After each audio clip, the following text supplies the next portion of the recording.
Hello everyone, my orange CraftBot 3D printer from Craft Unique Hungary is printing item.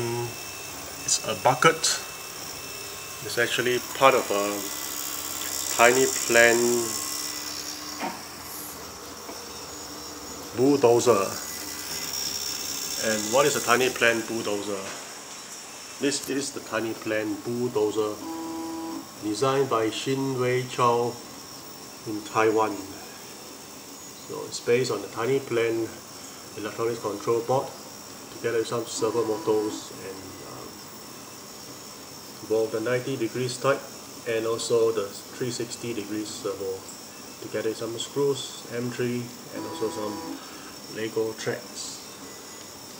The estimated printing time of all the items that make up the TinyPlan Bulldozer is about 4.5 hours, based on a printing speed of 70 mm per second.